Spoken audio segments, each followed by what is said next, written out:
বন্ধুরা, সবার কপালে এইরকম সুখ জুটে না, যে সুখটা আমার কপালে জুটেছে। আমার মেয়ের জামাই জীবন, ও আমাকে নতুন করে জীবন দিয়েছে। বন্ধুরা বন্ধুরা তোমরা অনেকেই ভাবতেছো সেটা আবার কি করে। আজকে আমি আমার জীবনের এক বাস্তব ঘটনা তোমাদের সঙ্গে শেয়ার করতে যাচ্ছি। হ্যালো আমার দুষ্টু মিষ্টু বন্ধুরা, হ্যাঁ হ্যাঁ হ্যাঁ, তোমরা সবাই কেমন আছো বন্ধুরা? আজকে আমি আমার এক জীবনের বাস্তব নির্মম সত্য ঘটনা তোমাদের সঙ্গে তুলে ধরব। বন্ধুরা, আমার জামার বয়স এখন প্রায় 50 বছর। তিনি তার ব্যবসার কাজে প্রায় সময় তাকে শহরে যেতে হয়, আর আমরা বসবাস করি হচ্ছে গ্রামে। বন্ধুরা, আমার স্বামী আমাকে ঠিক সেইভাবে এখন আর সময় দিতে পারে না, আর সময় দিলেও সে আর আগের মতো আর হয় না। বুঝতেই পারতেছেন, অনেক ঘটনা আসলে খুলে বলাও যায় না। যাই হোক বন্ধুরা, আমার মেয়ের নাম হচ্ছে নিস্পা। ওকে আমি কিছুদিন আগেই বিয়ে দিয়েছি, এই বছর দেড়েক তো হবেই। এখন আমার মেয়ের জামাই, ওর নাম হচ্ছে জীবন। আসলে মেয়ের জামাই বললে ভুল হবে। ও আমাকে নিজের ছেলের মতোই আমাকে সম্মান করে, রেসপেক্ট করে, আমাকে অনেক বেশি ভালোবাসা দেয়। তারপর হচ্ছে যখনই আমার বাসায় আসবে, মিষ্টি, দই, আঙুর ফল, আপেল, কমলা, মালটা, সে কি বলবো, পান থেকে শুরু করে চুন, হ্যাঁ, কোনো কিছুই সে অপূর্ণ রাখে না। মানে এতটা ভালোবাসে বন্ধুরা। আর জামাইয়ের মেলা টাকা ইনকাম, তো অনেক টাকা ইনকাম। সে প্রচুর পরিমাণে এই ইনকাম করে। সরকারি অফিসার তো বুঝেন তো, বিভিন্ন জায়গা থেকে কত ট্যাক্স ম্যাক্স কত কিছু কাটে, অনেক টাকা ইনকাম। যাই হোক, আমার মেয়ে সে সুখে আছে, শান্তিতে আছে। আসলে এটাই আমার জীবনের অনেক কিছু। কারণ অনেক মানুষ আছে যাদের টাকা আছে কিন্তু তাদের জীবনে সুখ নেই, আবার কিছু মানুষ আছে যাদের টাকাও নেই, সুখও নেই। তো বন্ধুরা, আমি আমার জীবনের হাল আমি ছেড়ে দিয়েছিলাম, যে আমার স্বামী, তার বয়স হয়েছে, ব্যবসা হয়েছে। কিন্তু বন্ধুরা, আমার স্বামী যখন আমাকে বিয়ে করে তখন আমার বয়স ছিল 16 বছর, আর তখন ওনার বয়স ছিল প্রায় 28 বছর। ওনার বয়স আজকে প্রায় 49 বছর, আর আমার বয়স হয়েছে এখন মাত্র 25 বছরের একটা টকবকা একটা তরুণী। তো 25 বছর মেয়েদের তো অনেকের বিয়েই হয়। তো আমি আসলে টেনশনে পড়ে গেছিলাম যে আমার বাকি জীবনটা, হ্যাঁ, আমি কিভাবে কাটাবো, কিভাবে কি করব। আমি সত্যি কথা বলতে বন্ধুরা, আমি খুব টেনশনে ছিলাম যে এই বয়সটাতে আমি কেমনে কি করব। আসলে খুব টেনশনে, খুব দ্বিধায় পড়ে গিয়েছিলাম। তো যাই হোক, সেখান থেকে আমার মেয়ের জামাইকে যে আমি বিয়ে দিলাম, আমার মেয়ের জামাই সে আমাকে সুখ দেয়, সে আমাকে আনন্দ দেয়। তো বিস্তারিত সব কিছু আজকে তোমাদের সঙ্গে খুলে বলতেছি একবারে শুরু থেকে। তো বন্ধুরা, মেয়ের জামাই আসলে আমাদের এলাকায় সরকারি চাকরি করে, তার পোস্টিং হয়েছে আমাদের এলাকায়। আর আমাদের এলাকাটা হচ্ছে তোমার ময়মনসিংহ, ঠিক আছে? তো আমার মেয়ের জামাই সে আমি বলি জামাইকে, জামাই তুমি এই সরকারি কোয়ার্টারে না থেকে তুমি তো বাবা আমাদের বাড়িতে আসলেই পারো, এখানেই থাকতে পারো। তখন ও বলল, হ্যাঁ মা, আমিও ভাবতেছি এইটা। আসলে সরকারি খাবার দাবার, ওই বুয়া রান্না বান্না করে, এইগুলো আমার তেমন একটা জমে না, ভাল লাগে না। আমি তো আপনার মেয়ের হাতে রান্না ছাড়া খাই না বিয়ের পর থেকে। তখন আমি বললাম, তুমি আমাদের বাসায় থাকো, আমাদের বাসায় আমি তোমাকে নিজে রান্না করে খাওয়াবো। তারপর হচ্ছে ঘরের খাবার খেতে পারবে। আর হোটেলের খাবার, মেসের খাবার, এগুলো খেলে অনেক সময় পেটে সমস্যা হয়। তো তুমি আমার এখানে আসো, আসলে পরে আমি নিজে তোমাকে রান্না করে খাওয়াবো, আর এটা তোমার অনেক ভালো লাগবে, গ্যাসেও হবে না। তো জামাই তখন বলল, হ্যাঁ হ্যাঁ হ্যাঁ, এটা আপনি একদম ঠিক বলেছেন। আচ্ছা, আমি দেখি, আমি স্যারের সঙ্গে আগে আলাপ করি।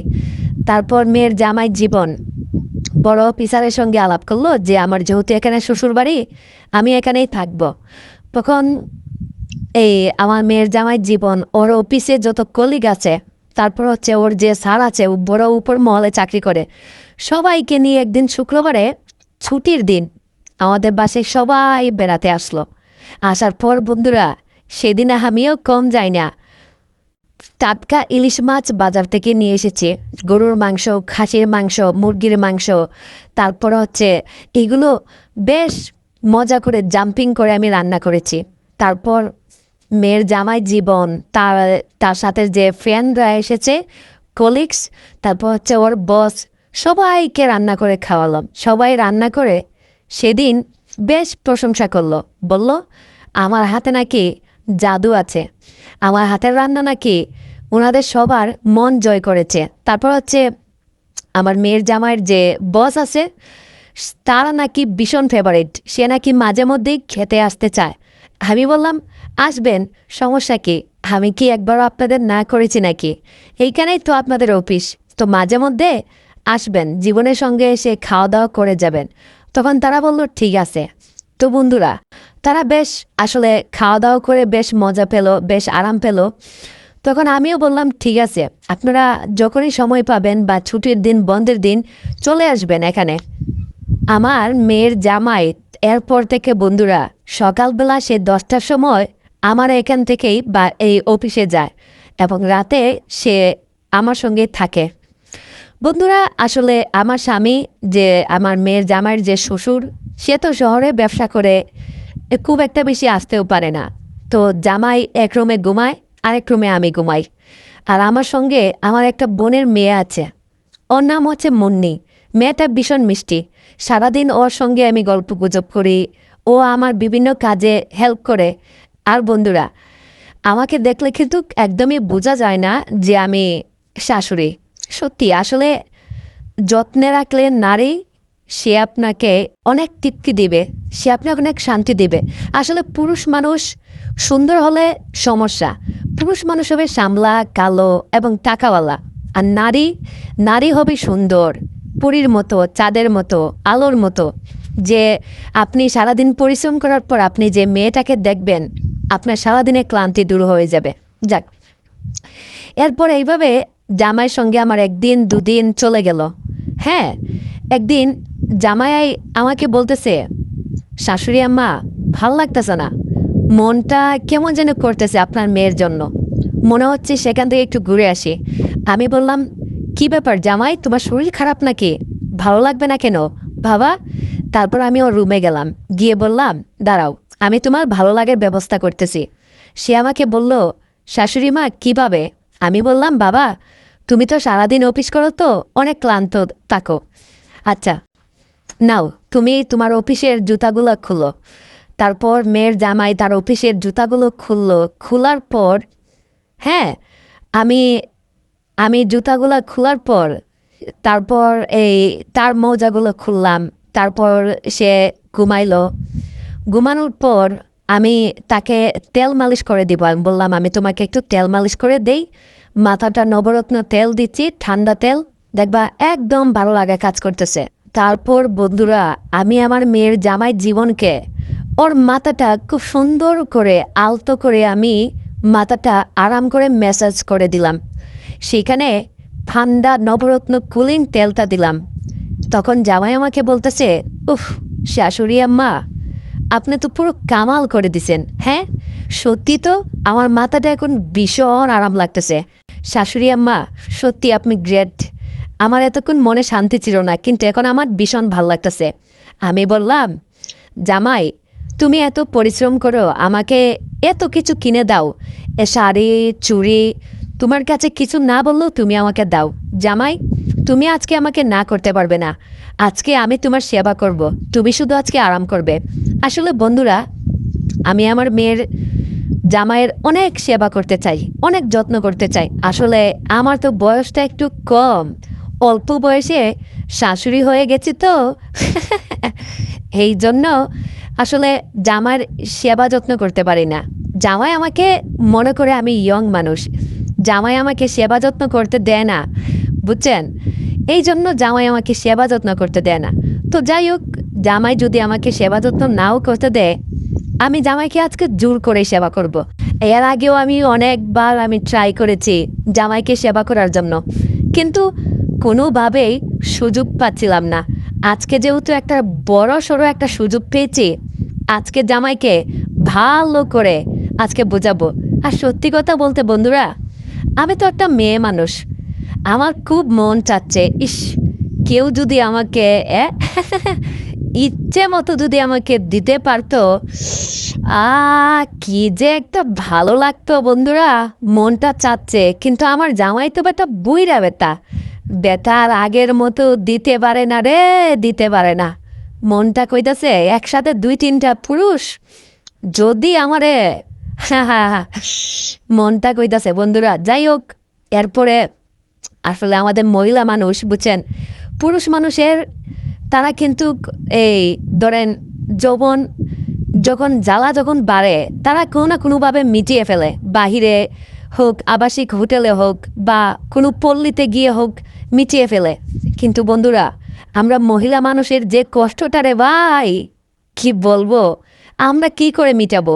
আমরা না পারি কারো কাছে বলতে, না পারি কারোর সঙ্গে শেয়ার করতে, মানে কোনো কিছু করারই উপায় নেই আমাদের। ঠিক আছে, এরকম একটা পরিস্থিতি। তো যাই হোক, এরপর আমার সেদিন ভীষণ, মানে সত্যি কথা বলতে আমার ভীষণ মন চাচ্ছিল যে ইস, যদি আমাকে এখন আমার জামাই যদি আমার একটু আদর দিত।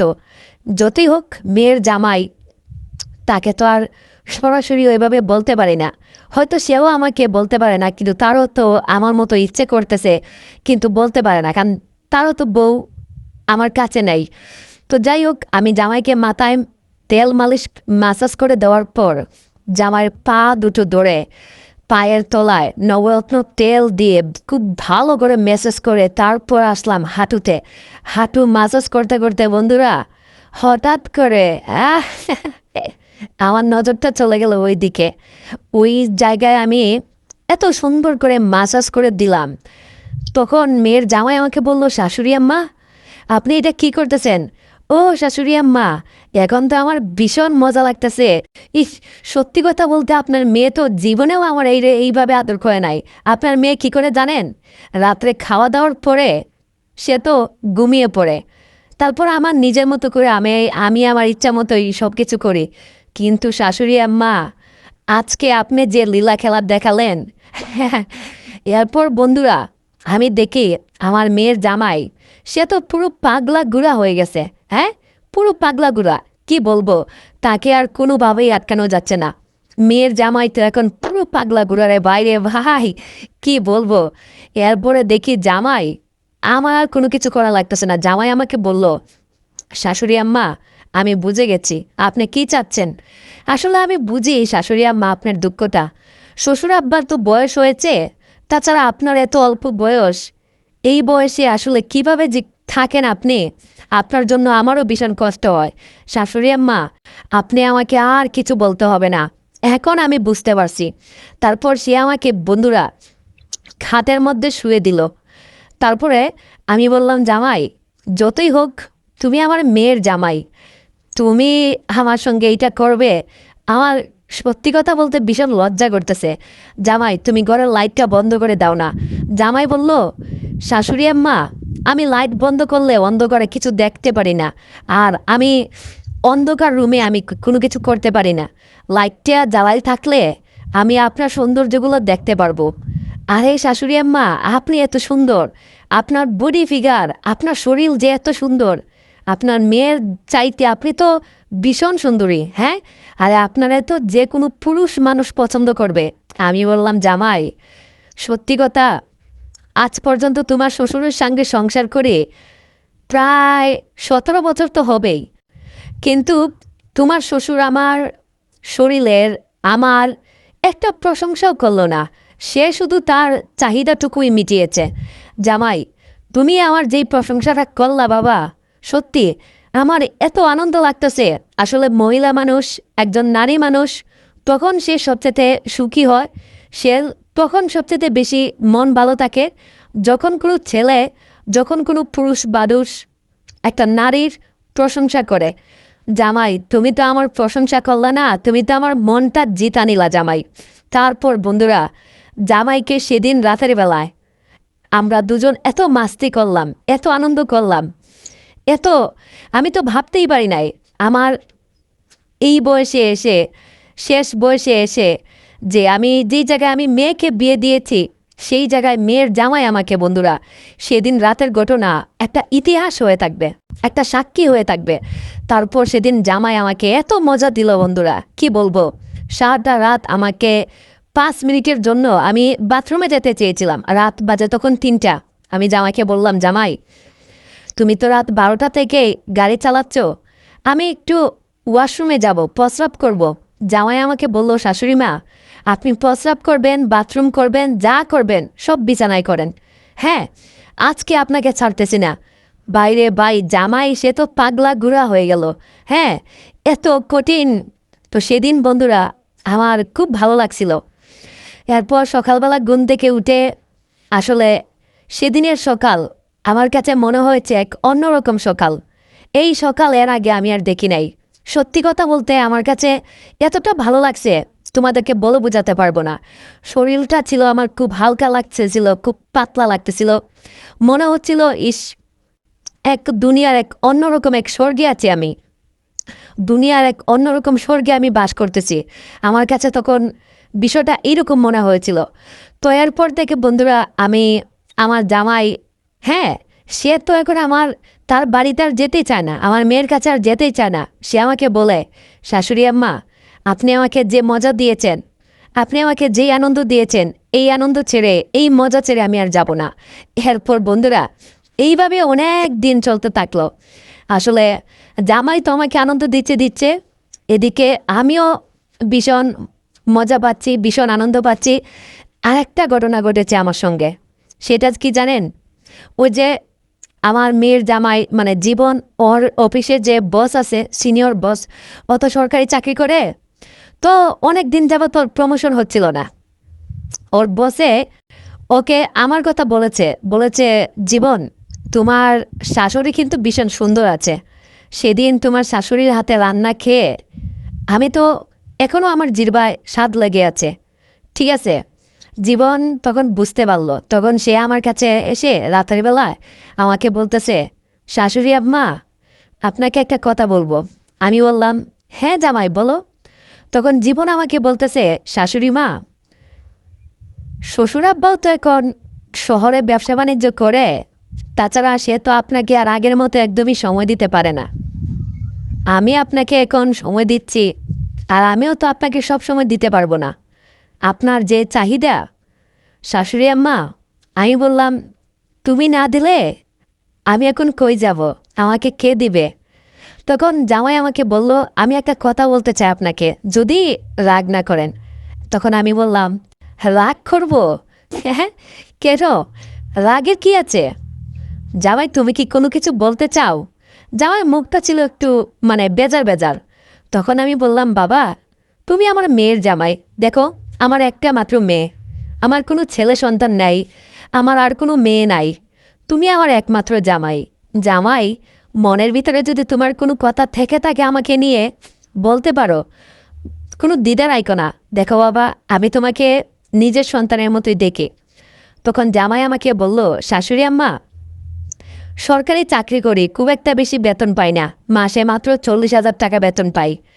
এই টাকা দিয়ে তো আপনার মেয়ের খরচই হয় না, তাকে রিসোর্টে ঘুরতে নিয়ে যেতে হয়, হ্যাঁ বিভিন্ন জায়গায় ঘুরতে নিয়ে যেতে হয়, বড় বড় দামি রেস্টুরেন্টে খাবার খেতে হয়, গোল্ড স্বর্ণ কিনে দিতে হয়, আইফোন কিনে দিতে হয়। শাশুড়ি আম্মা আজকে অনেক দিন যাবৎ হলো প্রমোশন পাচ্ছি না, আমার বস আপনাকে পছন্দ করেছে, সেদিন আপনার রান্নাকে অফিসে আমাকে পার্সোনালভাবে নিয়ে আপনার প্রশংসা করেছে। আমি যতটুকু বুঝলাম আমার বস সে বিয়ে করেছে, কিন্তু তার বউ বাচ্চা কাচ্চা আসলে তাকে ছেড়ে চলে গেছে, সে আপনাকে পছন্দ করেছে, বুঝতে পারতেছেন? মানে সে আপনাকে চাচ্ছে। শাশুড়ি আম্মা আপনি যদি তাকে আলাদাভাবে প্রাইভেট একটু সময় দেন তাহলে আমার প্রমোশন হয়ে যাবে। তখন আমি বললাম, আমি একটু রেগে গেলাম, জামাই তুমি এটা কী বলতেছো? হ্যাঁ তোমাকে কি আমাকে বাজারের মেয়ে মনে হয়? আমি বাজারের মেয়ে, আমি যার তার সঙ্গে বেড শেয়ার করব? জামাই তখন আমাকে আমার চুলগুলো ভালো করে ম্যাসাজ করে আমাকে বলল, শাশুড়ি আম্মা আপনি রেগে যাচ্ছেন কেন? আমি কি আপনাকে কোনো রাগার কথা বলেছি? আপনার মন চাইলে দিবেন, মন না চাইলে দিবেন না। হ্যাঁ আমি কি আপনাকে জোর করেছি? আপনি আমাকে ভালোবাসেন না শাশুড়ি আম্মা? আমি না আপনার মেয়ের জামাই? আমি তখন আমার মেয়ের জামাইকে তো অনেক পছন্দ করি। আমি বললাম, হ্যাঁ বাবা।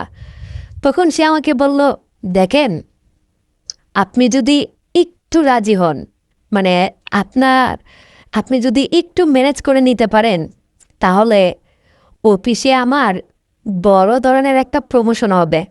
আজকে অনেক বছর যাবৎ চাকরি বাকরি করি, কিন্তু কোনো প্রমোশন হচ্ছে না।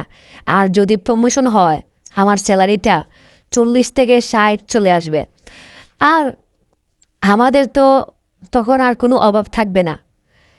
তাছাড়া আপনিও একটা মানুষ পেলেন যে আপনাকে, আপনার যখন মন খারাপ থাকবে আপনাকে সঙ্গ দিতে পারবে।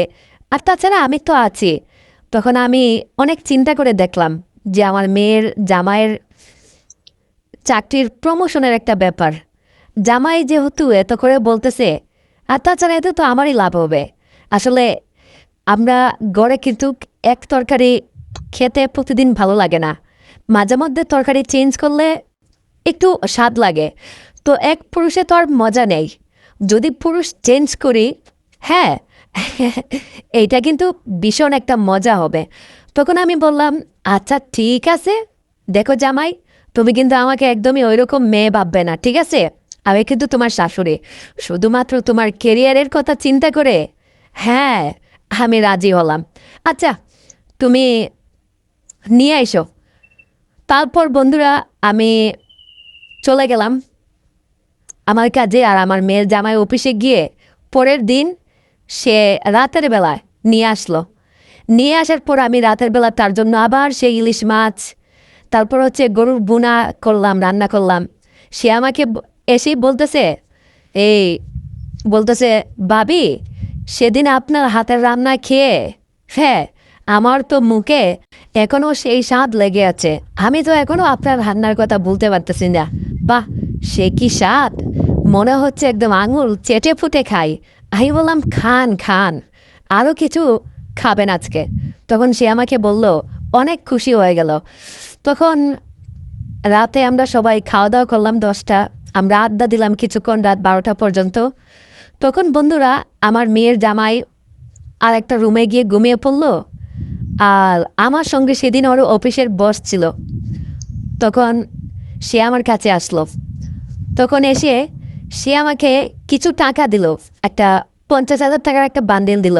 বলল, ভাবি, তেমন কিছু তো আর আপনাকে দিতে পারবো না, সামান্য চাকরি করি, এই নেন, আপনার জন্য একটা গিফট নিয়ে এসেছি। আমি বললাম, ভাই, গিফটের কি প্রয়োজন? আপনি তো আমার নিজেরই মানুষ। আমার মেয়ের জামাই আপনার অফিসে চাকরি করে। আপনি শুধু ওর দিকে একটু খেয়াল রাখেন। আমাকে গিফট টিপ দিতে হবে না।